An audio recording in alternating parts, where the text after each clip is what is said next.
बहुत समय पहले की बात है। एक छोटे से गांव में शंकर नाम का किसान रहता था। उसके दो बेटे थे, मोहन और सोहन। शंकर मेहनती और ईमानदार था, लेकिन उसके दोनों बेटों की सोच एक दूसरे से बहुत अलग थी। मोहन शांत, समझदार और पिता की बात मानने वाला था, जबकि सोहन लालची और जिद्दी स्वभाव का था।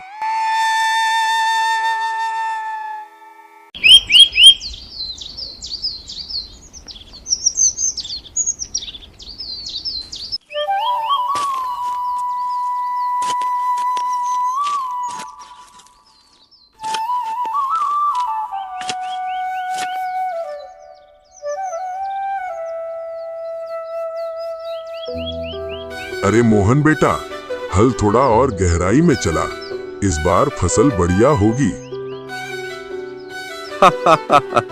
जी बाबूजी, आपकी मेहनत और ईमानदारी से ही ये खेत हरे रहते हैं।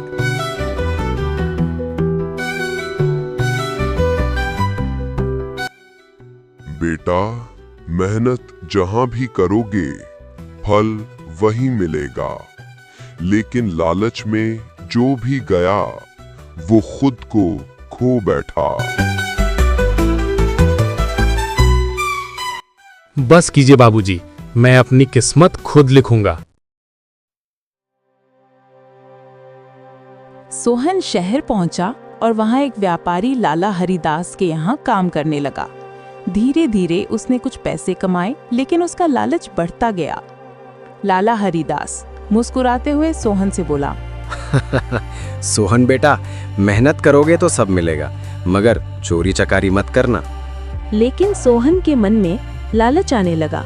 वो मन ही मन सोचते हुए, अगर मैं इस लाला के माल में थोड़ा हिस्सा छुपा लूं तो जल्दी अमीर बन सकता हूं। सोहन लाला के घर से कुछ पैसे चुराता है और वहां से भाग जाता है।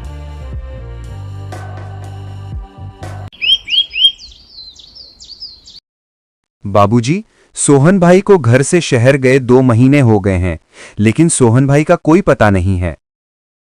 मुझे डर है बेटा, वो गलत रास्ते पर ना चला गया हो।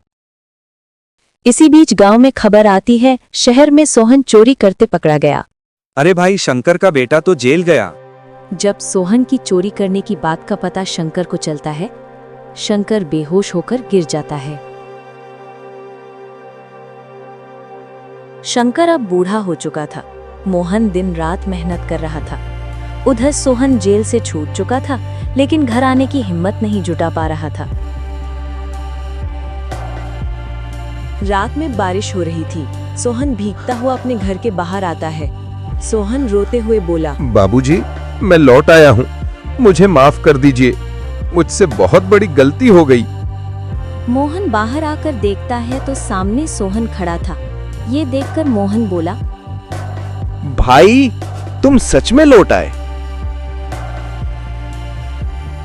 शंकर अंदर से आवाज देता है, आ जाओ बेटा, पिता के घर के दरवाजे कभी बंद नहीं होते। सोहन दौड़कर पिता के पास आता है और रोते हुए पिता से बोलता है, बाबूजी, मेरे लालच ने मुझसे सब कुछ छीन लिया। अब सिर्फ आप दोनों का आशीर्वाद चाहिए। बेटा, देर से सही, मगर तेरा लौटना ही मेरा सबसे बड़ा इनाम है। कभी कभी इंसान दौलत के पीछे भागते भागते अपने रिश्ते खो देता है, पर जब उसे एहसास होता है कि परिवार ही असली संपत्ति है, तब जिंदगी का अर्थ समझ में आता है। अब सब मिलकर काम करेंगे बाबूजी। हाँ बेटा, अब हमारा परिवार फिर से एक हो गया है।